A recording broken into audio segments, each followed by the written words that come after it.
Point. Karakat सांसद के पहुंचते ही चेयरमैन इंदु देवी के साथ सैकड़ों समर्थकों ने किया भव्य स्वागत।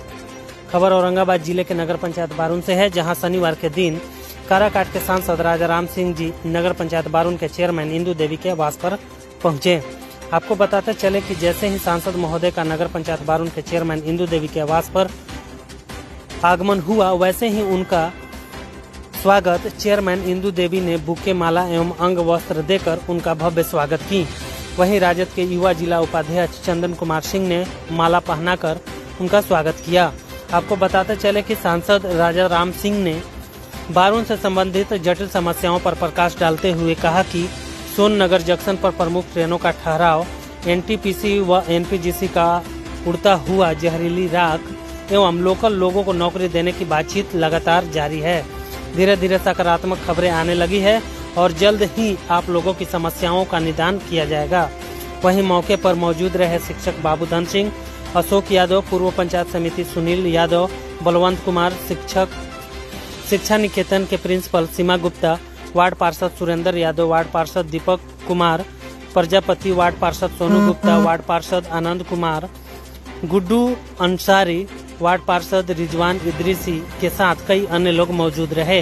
क्या कुछ कहते हैं काराकाट सांसद, आइए सुनते हैं। सबसे पहले तो क्षेत्र की जनता को इंडिया गठबंधन को जीत दिलाने के लिए धन्यवाद बधाई। और परिवर्तन की लड़ाई शुरू हो चुकी है। हमने पार्लियामेंट में भी, रेलवे बोर्ड के मेंबर्स के सामने भी, और फिर अभी परसों 18 तारीख मैं डीआरएम से मिला था, तो उनसे तीनों स्तर पर हमने ये मांग उठा दी है कि कोरोना के पहले जो ट्रेनें जिस स्टेशन पर जहां रुकती थी वो फिर से उस ठहराव को बहाल किया, और ठोस ढंग से भी सोन नगर में कौन कौन ट्रेनें रुकती थी, कोढ़ा में कौन कौन रुकती थी, सलैया में कौन कौन रुकती थी, केसर में किन ट्रेनों का ठहराव था, टिहरी में किन किन ट्रेनों का ठहराव किया है, वो सारा भी लिख करके दिया है। कुछ काम आगे बढ़ा है, जैसे आपको औरंगाबाद बिहटा रेल लाइन पर भी कुछ बजटीय एलोकेशन हुआ।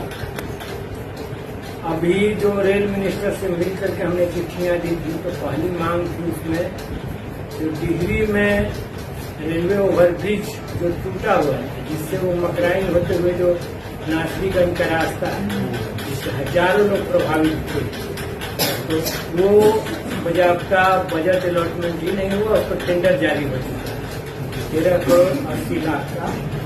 इसलिए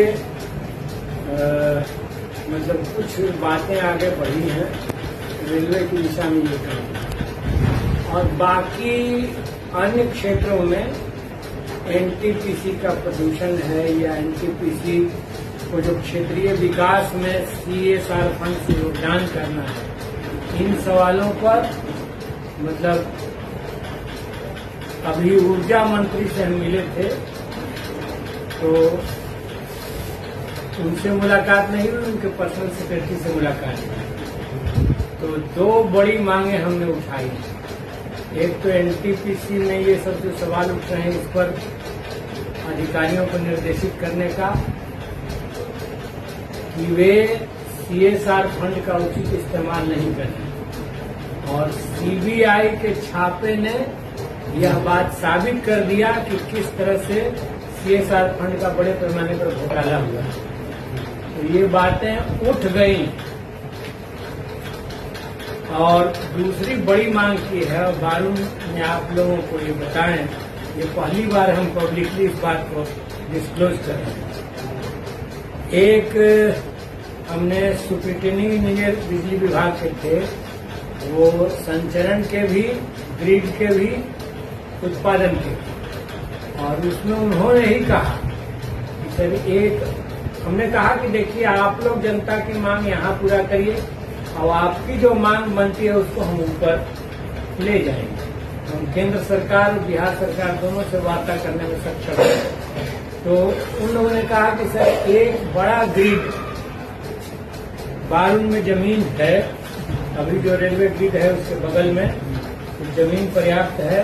तो 400 बाई 220 केवी का जो पुसौली में ग्रिड है उसके स्थापना का एक प्रस्ताव आप दीजिए।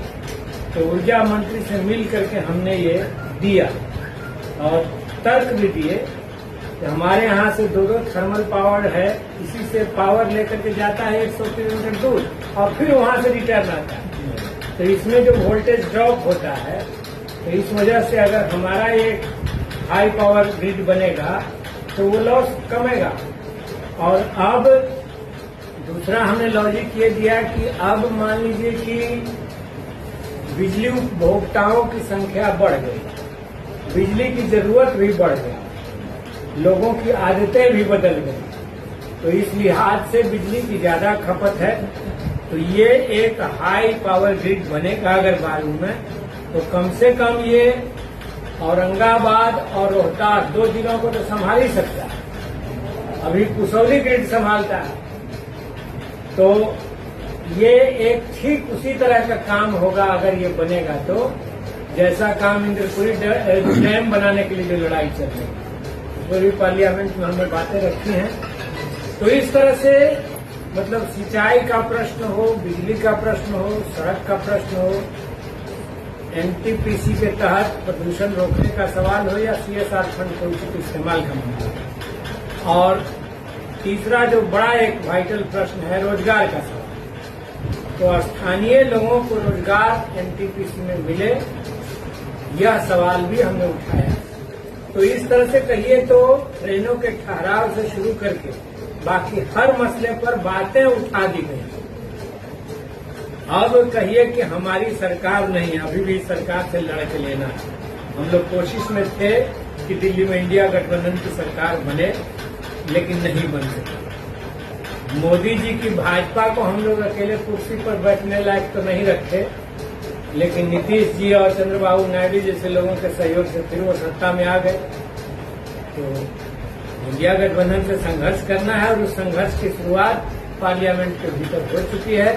बाहर भी जो हमारे समर्थक हैं उनका हौसला बढ़ा कि हम इस देश में, बुद्ध के इस देश में हिटलर की विचारधारा को आगे बढ़ने नहीं देंगे।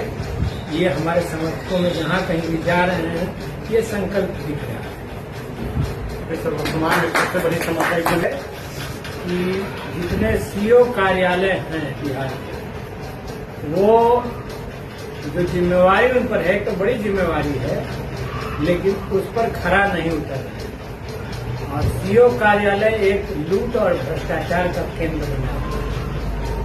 नीतीश जी भ्रष्टाचार मुक्त बिहार की बात करते हैं और उन्हीं का ऐलान किया हुआ है लैंड सर्वे। जरा सा रोकिए, सीओ लोगों के मनमानीपन पर रोकिए और लैंड सर्वे हमारा तो समझ है कि हो जाए, क्योंकि हमने ये देखा है गैरमजरूआ जमीन पर ज्यादा कब्जा आज की तारीख में भी बड़े भूमिपतियों का है। अभी हम बाबू अमौना गए थे, वहां पर यात्री शेड बनाने के लिए जगह नहीं मिल रहा है, तो बड़का बाबू के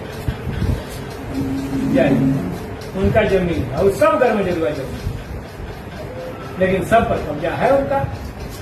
तो अब ये जमीन का सर्वे हो रहा है तो हो जाए बढ़िया से, लेकिन इसमें पारदर्शिता रहे।